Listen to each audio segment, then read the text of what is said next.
Estamos de volta com o nosso Mais Saudável. Hoje nós estamos falando sobre a dependência afetiva. E lá no começo do programa eu fiz uma pergunta, uma interativa para você, né? Você é um dependente afetivo? Depois dessas histórias, dessas discussões aqui que entramos, será que você percebeu que você pode ser um dependente afetivo? Vamos dar uma olhada na interativa? Como é que tá a resposta?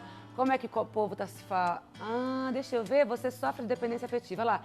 Sim, 40... Parou? Parou. Então, sim, 47,8 e o não 50. Ó, deu mais sim que não. Mas eu acho uma coisa bem legal e bem positiva. Pode colocar ela para mim, só para pegar.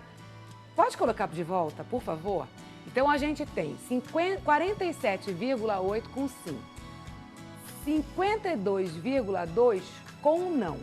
Então, assim, o que a gente percebe aqui, que talvez muita gente, porque tá meio, né, um páreo duro aí. O que a gente pode perceber com isso é que as pessoas, que através do que a gente está conversando, está mostrando, ela pode ter uma percepção. Opa, eu tenho um daqueles sinais que a Cissa falou, eu escutei a história da Bia, escutei a história da Rafa, eu me identifiquei com algo, fora o que as especialistas conversaram aqui com a gente. Então, tá? Por enquanto, o não ganha, mas eu quero voltar aqui para as meninas, que vocês sabem que elas estão sendo preservadas, né? Através aqui desse biombo. Elas são do MADA, que é uma irmandade de mulheres. Fala vocês, eu queria que vocês falassem. Mulheres que amam demais. Mulheres que amam demais, anônimos, né? Vocês do MADA, você aqui tá do lado dela, a Bia junto com o Rafa e tal, mas vocês, quando estão na rua, normalmente, vocês se encontram, vocês conversam, vocês falam que frequentam o MADA ou não? É um sigilo? Então, é sigiloso. Porém, tem algumas pessoas que fazem um ciclo de amizade, que nem na minha família todos sabem que eu vou ao MADA. Então, eu não tenho problema nenhum se alguém me encontrar na rua e falar. Mas tem pessoas que vai me encontrar e não vai falar comigo. Então, é normal acontecer isso, de você encontrar... Você não fica chateada? Não. Ah, você já sabe que pode ser um comportamento. O MADA, nós seguimos 12 tradições, 8 lemas, e isso norteia o grupo. Você pode falar quais são? De cor eu não vou saber os 12. Mas mais ou menos. O lema é... Coloca o microfone por hoje, só por hoje. Tem primeiras coisas. A tradição tem... Bia, pode ir lembrando também. Tá. É viver um dia de cada vez. Perfeito. Então, são várias. E isso que norteia as reuniões. Porque... a gente melhora justamente por isso, por esses lemas, que nem nos alcoólatras anônimos, eles seguem 12 passos. O comportamento nosso vai mudando através desses 12 tradições, desses 8 lemas. E quando a gente está desesperada, está no momento que a gente podia fazer alguma coisa que não é legal, bater no parceiro ou quebrar o carro, qualquer coisa, a gente vai lá, lê aquilo. Porque quando a gente pensa numa coisa, a gente não consegue pensar na outra. Já chegou a esse ponto de quebrar o carro? Eu não. De quebrar uma casa? Eu sou muito controlada em relação a isso. Já chegou, Rafa? Já. Já? Eu quebrei todos os perfumes importados que tinha no banheiro. Eu joguei tudo no chão. Eu imagino que enquanto você não tem a percepção dessa dependência afetiva, além do seu emocional estar completamente desequilibrado, com dificuldades mesmo, o corpo físico deve sofrer muito. Concorda, Sheila, e concorda, Van? Muito. Tudo que o nosso corpo responde em relação a um comportamento é sempre muito forte, Cis. Então, se você tem uma vida tranquila seguindo, mas para você ver, o comportamento é uma coisa que precisa ser feita sempre, é constante, é como fazer um exercício físico. Exato. Se você só malhar o seu braço direito, a sua força vai ficar só aqui. O nosso cérebro também funciona desse jeito, os nossos comportamentos também funcionam desse jeito. Então, quando você toma a decisão de mudar e segue os passos para a mudança, acontece isso que está acontecendo com as meninas aqui, a mudança. E é maravilhoso quando a gente reaprende a viver, né? Vamos lá, vamos conversar com o Brasil? Vem aqui de Vinhedo, pertinho. Beijo, Lívia Rodrigues, meu amor. Ela diz o seguinte: eu namoro há 6 meses e não deixo o meu namorado sair sem eu estar junto. Nosso relacionamento caracteriza uma dependência afetiva? É muito legal essa questão aqui, Lívia, porque a Rafa e a Bia colocaram esses sintomas logo no começo. Quando elas foram conversar com a gente, contar a história delas, a primeira coisa que eu prestei atenção foi exatamente isso. Eu não queria que ele saísse sem mim, eu não deixava ele sair sozinho. Então, isso caracteriza uma dependência tanto do homem quanto da mulher, né? Sim. É aquilo que nós estamos falando durante todo o programa. Se atente aos seus sinais, presta atenção de repente no que alguém perto de você está dizendo, olha, você está fazendo muito isso, presta atenção, não é normal. Para prestar atenção no relacionamento das outras pessoas e perceba se você consegue achar natural isso na vida do outro. E para que essa luz possa se acender dentro de você. E aí, a partir daí, você conseguir trilhar o seu caminho e buscar a ajuda que é preciso para mudar. É isso, Shirley? Quer completar? Sim, na verdade, esse desespero, que é isso que a gente tem colocado, é pela falta de capacidade da pessoa se enxergar como detentora do controle da sua vida. Então, ela projeta isso no outro. Então, qualquer movimento que o outro faça diferente daquilo que ela espera, ela interpreta como um abandono. Então, como elas estavam comentando, tem muito a ver também com a perda, o abandono, porque é uma superação essa falta na vida da gente. E quando a pessoa não consegue digerir, elaborar, ela projeta isso no outro. Perfeito, é um dia a dia de aprendizado, Exatamente. uma hora de cada vez, 1 minuto de cada vez, né? Meninas, como a Lívia ali, não é a Lívia, a questão anterior, bom, já foi. A Lívia estava falando, né, que ela tem essa relação com o namorado, ela tá namorando só 6 meses, e aí ela fica com essa onda, não quero que ele saia sozinho, não quero que ele fique, enfim. Vocês também tinham esse sentimento, e o que vocês sentiam quando a pessoa não, vou colocar assim, tá, obedecia e ia? Bom, é tão forte esse sentimento de querer controlar o outro que, no meu caso, eu perguntava até se tinha escovado os dentes para dormir. Um adulto, tá? Não é um filho. Então, essa parte de querer controlar o outro, você não vai... Mas aí eu quero controlar, eu quero saber o que você sentia quando ele quer ir a um lugar, você falava não, não, não, não. E ele pegava a trouxinha e ia. Como é que você ficava? Olha, eu ficava péssima. Desesperada. Porque eu queria ter o controle de tudo. Eu queria controlar tudo.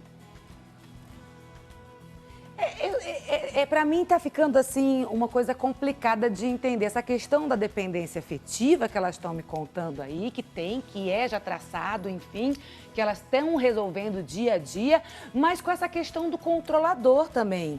É uma coisa muito compulsiva, né? Ela não pode ficar sem esse objeto, que na verdade é um acompanhante fóbico, porque a gente está falando de uma patologia. Então, pensa numa patologia severa, o autismo, por exemplo. A criança, até ela conseguir uma independência, uma autonomia, ela depende ainda do outro. É basicamente isso, a pessoa não desenvolveu, ela atrofiou a capacidade dela de lidar com o mundo. Mas é complicada essa dualidade de personalidade, porque ela fala que ela é extremamente controladora, mas ao mesmo tempo ela fala que ela se entrega para qualquer um, porque ela não consegue viver sozinha. Mas a partir do sozinha. momento que ela retém o objeto próximo a ela vai controlar pelo medo da perda. Exatamente. Então ela precisa saber os passos dele, como ela falou. Ela precisa saber até se ele escovou o dente, porque se ele mudou o comportamento agora de noite, amanhã eu não vou controlá-lo. Era isso, Bia, era essa sensação, não importa quem for, mas eu preciso controlar. Então eu preciso estar com voz de comando nessa relação. É isso? É muito aquele filme, né, que eu me identifiquei muito, Os Homens São de Marte, é pra lá que eu vou. É. Exatamente aquilo. A pessoa sorri pra você, se você estiver no estágio, você tá no estágio de muito grande, assim, você fala, nossa, até que ele é bonito. Até que ele é bacana. Mas serve. aí você vai porque você não quer se sentir só ou você vai porque você quer pegar aquele objeto e controlar? Os dois, né? Uma que você não quer sentir só e o outro que você quer controlar. Entendi. Mas nisso tem o outro lado porque também. eu tô vendo aqui, de uma certa forma, né, gente? A gente vai conversando e a cabeça vai abrindo, né? Eu tô vendo aqui, analisando essa dependência afetiva como uma pessoa que tem uma carência danada. Sim. Né? E não uma mulher controladora, que ela precisa de objetos para controlar e para colocar na mesa como ela quer. Na verdade, o controle vem como um mecanismo de defesa. Entendo. O inconsciente, na verdade é a linha que eu trabalho, né, analítica, ele entra em desespero, porque ele se vê sozinho, abandonado, ele se sente que ele não é capaz de sustentar o indivíduo.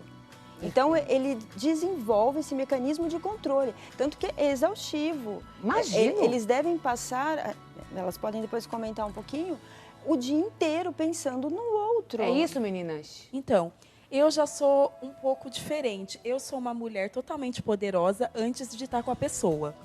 Ele não vai fazer nada do que quer comigo, eu sou muito difícil. Porém, a hora que eu me apaixono, que eu aprendo a amar a pessoa daquela forma errada, eu tenho aquele tanto medo de perder ela que eu tenho que controlar tudo. Vem depois. Então, assim, não que eu já, desde o momento que eu conheci, eu sou uma pessoa boazinha. Muito pelo contrário, eu sou uma pessoa que sou independente, sou aquela melhor, mas a hora que eu me apaixono, Pronto. aí é uma outra pessoa. É o sinal de alerta. Né? É assim, eu mudo totalmente, porque assim, eles já chegou a passar 4 meses o meu ex-namorado querendo ficar comigo e eu falando, não, eu não quero, você não tem nada a ver comigo. Mas também tem uma resistência, né? O medo de Isso, se entregar ao a hora outro que e eu me começar tudo de entregava, novo. a hora que eu Aí- falava, agora eu gosto, aí é a hora É o que eu me objeto de transformava amor. numa pessoa diferente. Ui, ui, ui, vamos conversar com o Brasil. Vamos lá, vamos ver aqui. Pode trocar pra gente? Ah, de Valinhos também aqui pertinho. Rosângela Fernandes. Cissa, como diferenciar o amor e dependência afetiva nos relacionamentos? Boa pergunta. Foi logo no começo do programa, eu coloquei essa questão. Mas tem muita gente que está chegando agora aqui e eu acho que é legal a gente clarear essa história de novo. Como é que a gente vai diferenciar a dependência afetiva do amor? A base para isso é prestar atenção na intenção. Então, se a intenção que ela coloca no outro está na dependência, tudo que você faz é para agradar o outro, é para se anular de alguma forma. Então, isso não é amor, isso é uma relação que depende desta condição para que ela aconteça, para que ela se alimente. Vira um círculo não virtuoso, mas vicioso. Quando você começa a perceber em você e no outro um cansaço absurdo por causa disso. Quando você já não ouve mais o que ele fala de elogio, mas você não para de lembrar das críticas. Então, esses são alguns dos sinais que você pode ter contigo de que esse tipo de relacionamento não é amor, e sim uma dependência. Muito legal. Ó, deixa eu mandar beijo. Sandra, ela diz aqui, que maravilha, tô adorando esse assunto. Cisa manda beijo direto pra Maceió. Ô, Maceió, aquele beijo estalado, gostoso. Mas, ó, de tudo quanto é jeito, em tudo quanto é lugar, tá bom? E ela fez ainda desaforo aqui pra mim, sabe por quê? Colocou um monte de coqueirinho assim, ó. Tipo praia, sol, coqueiro, entendeu? Sei, dona Sandra, ó. Beijo, tá bom? Thalita tá também, um beijo pra você. Beijo pra todo mundo que participou aqui. Sorteio aqui, ó. Você vai conversar, você vai oferecer o seu curso, sua análise comportamental pra quem? Você que for, você que manda, pode falar. Emília Caldeira, de Indaiatuba. Eu vou entrar em contato com você mais tarde pra gente dar início à sua análise, tá bom? Eita, Emília vai se dar bem, vai entender o seu comportamento, vai até melhorar, né? Exatamente. Algumas condições aí profissionais, afetivas, na família, melhora tudo, não melhora? Muito. Gente, coaching é algo que faz assim, ó, pá, abre, expande. Eu gosto muito do trabalho de coach, psicólogos, psicoterapeutas, enfim. Meninas, vocês hoje estão bem? É isso que me interessa. Eu sou coordenadora no MADA, né? Que maravilha. Eu tô ótima. Graças a Deus. Eu também tô ótima, eu sou outra pessoa. Que vocês continuem assim, tá bom? E que vocês possam aí auxiliar, desempenhando esse trabalho tão maravilhoso no MADA. Eu quero mandar um beijo para todas as mulheres que frequentam o MADA. Ó, é isso mesmo, a gente tem que procurar auxílio, a gente tem que dar a mão um pro outro, porque juntos somos mais fortes. É sempre assim. Muito obrigada. Dá pra colocar o endereço do MADA aqui de Campinas e A convidar? gente coloca depois na página do Instagram, pode deixar, tá bom? No @mais saudável oficial, a gente vai colocar o endereço do MADA aqui de Campinas, né? Tá perfeito, a gente vai colocar nisso e no site também, tá bom? Meninas, muito obrigada também vocês, Obrigada especialistas aqui abrilhantando o nosso programa, voltem sempre, tá bom? E muito obrigada a você pela sua companhia, tá? Quero mandar um beijo pra Elza Medeiros e Patinga, Minas Gerais. Elza, aquele beijo instalado, tá? Se cuida aí no final de semana, colecione histórias boas, se divirta, tenha fé, tenha amor. Segunda-feira a gente volta às 13h, nós vamos falar sobre o coco. Ai, que fruta deliciosa e que faz tão bem. Vem com a gente, fique agora com mulher.com. Se cuida, que eu tô de olho.